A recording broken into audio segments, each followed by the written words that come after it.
السلام علیکم، آپ دیکھ رہے ہیں دی لائن آف فائر۔ میرا نام احتشام امیرالدین ہے۔ ناظرین، تاریخی اعتبار سے آج کا دن پاکستان اور پاکستانیوں کے لیے بہت اہم تھا۔ ملک کے دارالحکومت اسلام آباد میں اعلیٰ ترین عدالت یعنی کہ سپریم کورٹ آف پاکستان نے آج وزیر اعظم پاکستان سید یوسف رضا گیلانی کے خلاف ہونے والی توہین عدالت کی کارروائی میں فرد جرم عائد کر دی۔ عدالت کا یہ موقف ہے کہ کیونکہ وزیر اعظم نے NRO فیصلے کے مطابق سوئس حکام کو خط نہیں لکھا، اس کی وجہ سے نہ صرف عدالتی فیصلے کی خلاف ورزی ہوئی ہے بلکہ وزیر اعظم پاکستان توہین عدالت کے مرتکب بھی ٹھہرے ہیں، لہٰذا آج فرد جرم عائد ہو گئی۔ دوسری طرف وزیر اعظم پاکستان سید یوسف رضا گیلانی کا بتدریج یہ موقف رہا ہے کہ کیونکہ صدر مملکت کو آئین کے آرٹیکل 248 کے تحت استثناء حاصل ہے، لہٰذا ان میں کیپیسٹی ہی نہیں ہے، استطاعت ہی نہیں ہے آئینی اور قانونی اعتبار سے کہ وہ صدر مملکت کے خلاف سوئس حکام کو خط لکھ سکے۔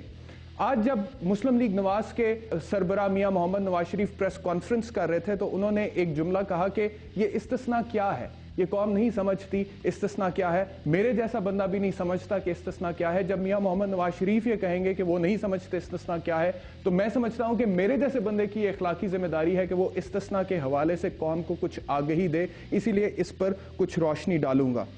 استثناء کا جو تصور ہے ناظرین وہ کوئی منفرد نہیں ہے، ایسا نہیں ہے کہ یہ ایک عجوبہ ہے جو صرف پاکستان میں پایا جاتا ہے اور دنیا کے دیگر ممالک میں اس کا آپ کو تصور نہیں ملتا۔ اگر آپ دنیا کے دیگر ممالک کے آئین اور قانون کا جائزہ لیں تو پتہ چلتا ہے کہ بیلجیم کے آئین کا آرٹیکل 88 جو ہے وہ وہاں پہ صدر کو استثناء جو ہے وہ دیتا ہے۔ اسی طرح ڈنمارک کے آئین کا آرٹیکل 13 جو ہے وہ سربراہ مملکت کو ڈنمارک میں استثناء دیتا ہے۔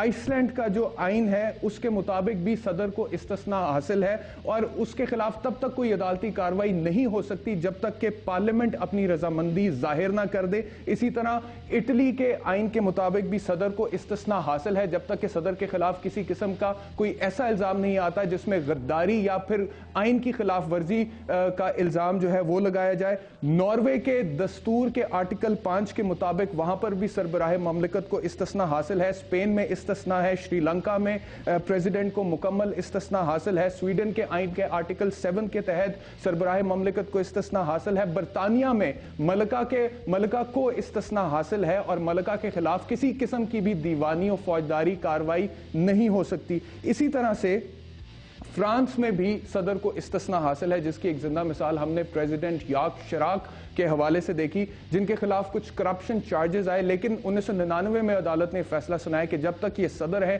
تب تک ان مقدمات میں ان کے خلاف کوئی کارروائی نہیں ہو سکتی۔